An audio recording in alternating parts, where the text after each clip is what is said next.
사랑하는 성도 여러분, 평안하셨습니까? 오늘 이 시간 말씀을 통해 우리에게 주시는 하나님의 깊은 지혜와 통찰을 구하는 모든 분들의 마음 가운데 성령의 조명이 함께 하시기를 먼저 기도합니다. 이 영상의 내용이 여러분의 신앙 여정에 빛이 되고 진리를 향한 갈증을 채워주는 생명수가 되기를 소망합니다. 만약 이 말씀이 여러분의 마음에 울림을 준다면 좋아요를 눌러 이 진리의 빛이 더 많은 이들에게 퍼져나갈 수 있도록 도와주시고 구독을 통해 이 믿음의 여정에 동행해 주십시오. 여러분의 작은 행동이 누군가에게는 영적인 등불이 될 수 있습니다.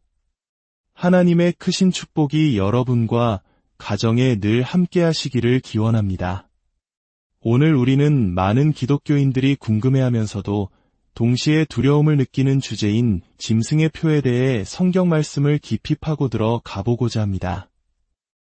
혹시 여러분께서도 짐승의 표에 대해 지금까지 알고 있던 모든 것이 사실은 피상적인 해석에 불과할 수 있다는 생각을 해보신 적이 있으십니까?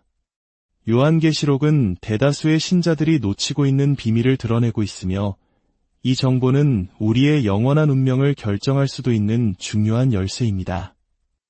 수많은 종교 지도자들이 겉으로 드러난 현상에만 초점을 맞추어 해석하는 동안 성경은 그보다 더 깊은 영적 차원의 진실을 우리에게 알려주고 있습니다. 오늘 이 시간을 통해 우리는 마지막 때의 노일 영적인 덫의 실체를 파헤치고 어떻게 우리 자신과 사랑하는 이들을 보호할 수 있는지 알아볼 것입니다. 이 주제는 사도 요한이 pat모섬에 유배되었을 때 받은 인류 역사의 마지막 사건들에 대한 상세한 계시, 바로 요한계시록에 그 뿌리를 두고 있습니다. 짐승의 표는 수많은 해석과 이론, 심지어 공황에 가까운 두려움의 원인이 되기도 했습니다. 하지만 우리는 두려움이 아닌 믿음의 눈으로 성경이 진정으로 무엇을 드러내고 있는지 명확히 이해해야 합니다. 우리가 다가올 시대를 영적으로 어떻게 준비해야 하는지 그 길을 함께 찾아보겠습니다. 첫째, 우리는 짐승의 표가 단순히 숫자 666분 그 자체가 아니라는 사실을 이해해야 합니다. 많은 이들이 666이라는 숫자를 악마의 상징으로 여기지만 요한계시록은 그 표가 666이라는 숫자로 계산되는 어떤 것임을 알려줍니다. 요한계시록 13장 18절은 이렇게 말씀합니다. 지혜가 여기 있으니 총명한 자는 그 짐승의 수를 세어보라. 그것은 사람의 수니 그의 수는 666이니라. 주목하십시오. 성경은 그 표가 숫자 자체라고 말하지 않고 그 수를 계산해야 한다고 말합니다. 이것은 피상적인 해석을 피하는데 매우 중요한 단서입니다. 성경에서 숫자 6은 종종 사람과 관련이 있습니다. 하나님께서 창조의 6째 날에 인간을 만드셨기 때문입니다. 반면 숫자 7이 신성한 완전함과 온전함을 나타내는 것과 대조적으로 6은 인간의 불완전함을 상징합니다. 따라서 666은 사람 즉 하나님을 거부하고 인간을 모든 것의 중심에 두는 철저한 인본주의 시스템을 상징하는 것입니다. 이는 하나님의 주권을 인정하지 않고 인간의 능력과 지혜만을 숭배하는 사상의 극치를 의미합니다. 그렇다면 이 표는 물리적으로 어떤 형태를 띠게 될까요? 성경은 그 형태를 명확히 명시하지 않습니다. 어떤 이들은 바코드나 눈에 보이는 문신일 것이라 추측하고 현대기술의 발전을 고려할 때 RFID 마이크로칩이나 생체인식 나노기술과 같은 피하 이식 장치일 수 있다고 말합니다. 금융거래의 디지털화가 가속화되고 있는 오늘날 생체인식이나 디지털 임플란트가 보편화되는 시나리오를 상상하는 것은 어렵지 않습니다. 우리 한국 사회만 보아도 카드 한 장 없이 스마트폰 하나로 모든 경제활동이 가능한 시대를 살고 있지 않습니까? 하지만 이 표가 어떤 물리적 형태를 취하든 진정으로 중요한 것은 그것이 지닌 영적인 의미와 그것을 받는 행위가 초래할 결과를 이해하는 것입니다. 요한계시록 13장에 따르면 마지막 때에는 두 명의 주요 인물이 등장합니다. 바다에서 나오는 짐승, 즉 적그리스도와 땅에서 나오는 짐승, 즉 거짓 선지자입니다. 이 두 존재는 연합하여 세계 단일 정부를 세울 것이며 인류에게 짐승의 표를 강요하는 것은 바로 거짓 선지자입니다. 이 정부 시스템은 전례 없는 권력을 휘두르며 전 세계 사회의 정치, 경제, 종교를 통제할 것입니다. 중요한 것은 적그리스도가 누가 보아도 사악한 괴물의 모습으로 나타나지 않는다는 점입니다. 오히려 그는 카리스마 넘치는 지도자의 모습으로 나타나 세계 문제에 대한 해결책을 제시하고 평화와 번영, 통합을 약속할 것입니다. 많은 사람들이 그의 선함과 지혜로 보이는 모습에 속아 넘어갈 것입니다. 짐승의 표가 가진 가장 경각심을 불러일으키는 특징 중 하나는 그것이 영적으로 돌이킬 수 없는 지점을 나타낸다는 것입니다. 요한계시록 14장 9절에서 10절은 이렇게 경고합니다. 만일 누구든지 짐승과 그의 우상에게 경배하고 이마에나 손에 표를 받으면 그도 하나님의 진노의 포도주를 마시리니 그 진노의 잔에 섞인 것이 없이 부은 포도주라 거룩한 천사들 앞과 어린 양 앞에서 불과 유황으로 고난을 받으리니 이것이 아마도 짐승의 표와 관련된 가장 심각한 측면일 것입니다.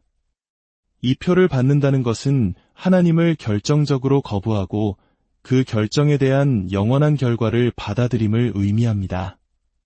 진정한 회개를 통해 용서받을 수 있는 다른 죄들과는 달리 짐승의 표를 받는 행위는 하나님을 거부하는 철회 불가능한 결정으로 보입니다. 따라서 그리스도인은 박해나 극심한 고난, 심지어 죽음에 직면하더라도 어떤 상황에서도 이 표를 받아서는 안 됩니다. 우리의 신앙 선조들, 특히 일제강점기 시절 신사참배를 강요받았을 때를 떠올려 보십시오.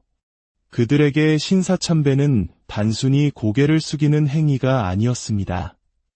그것은 하나님 외에 다른 신을 인정하는 행위였고 믿음을 저버리는 행위였습니다. 우리의 선조들은 순교를 각오하고 그 믿음을 지켰습니다. 마지막 때에 짐승의 표를 받는 것은 이와 같은, 아니 그보다 더한 영적 의미를 지닙니다. 그것은 적그리스도를 자신의 구원자이자 주인으로 인정하는 행위이기 때문입니다. 이 표의 강제성 또한 우리가 주목해야 할 중요한 측면입니다. 성경 본문은 짐승의 표가 모든 인류에게 부과될 것임을 분명히 합니다. 요한계시록 13장 16절과 17절입니다. 그가 모든 자 곧 작은 자나 큰 자나 부자나 가난한 자나 자유인이나 종들에게 그 오른손에나 이마에 표를 받게 하고 누구든지 이 표를 가진 자 외에는 매매를 못하게 하니 이 표는 곧 짐승의 이름이나 그 이름의 수라 사회 계층, 나이, 신분에 관계없이 누구도 예외가 될 수 없습니다.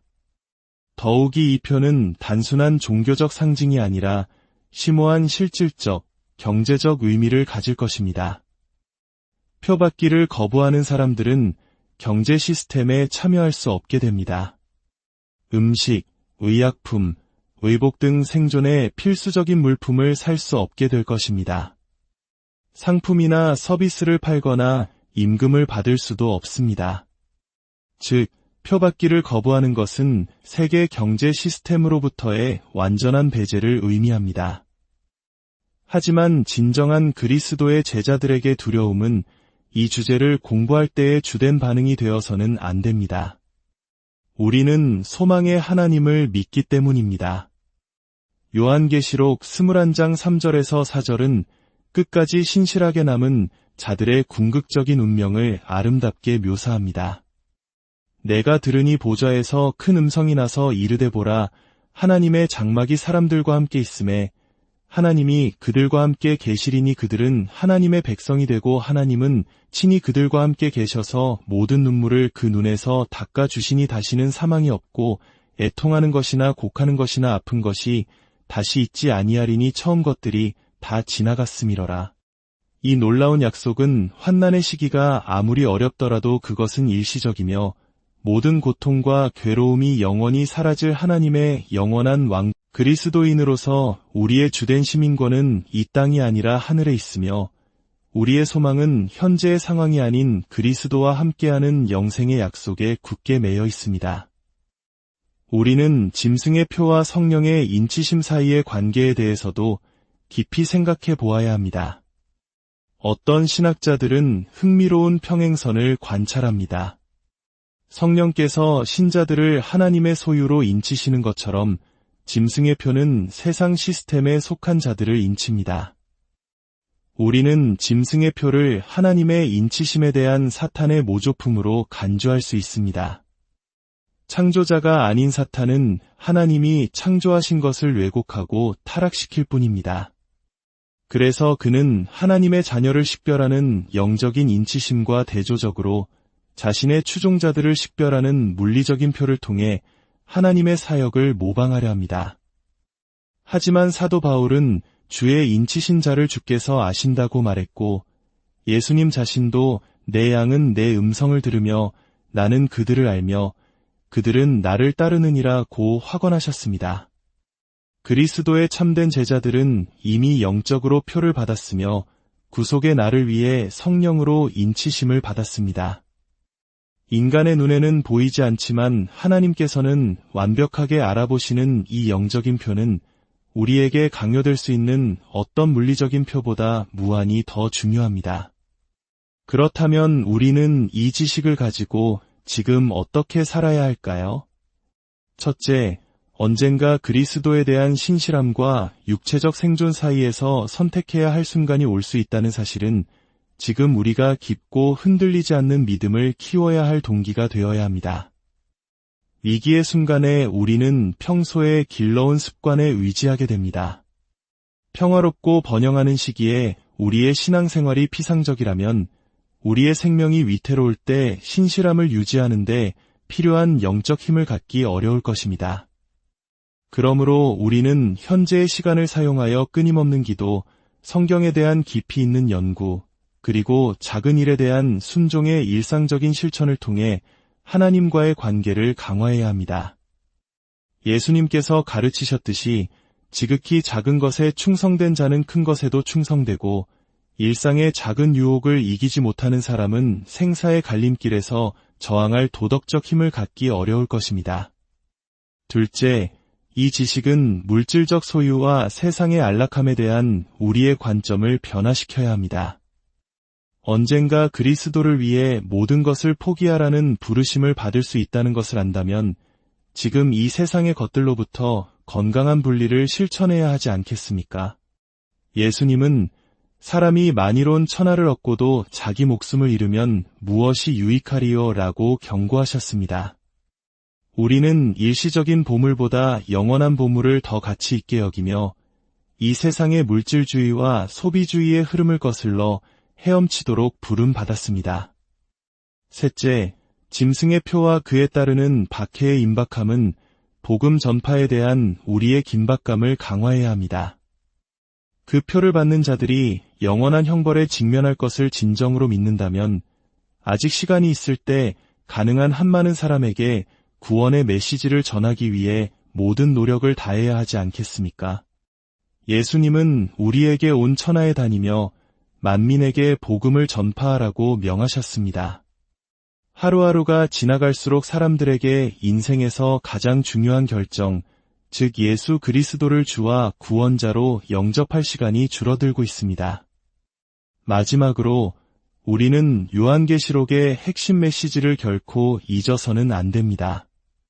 그것은 바로 예수 그리스도께서 승리하신다는 사실입니다.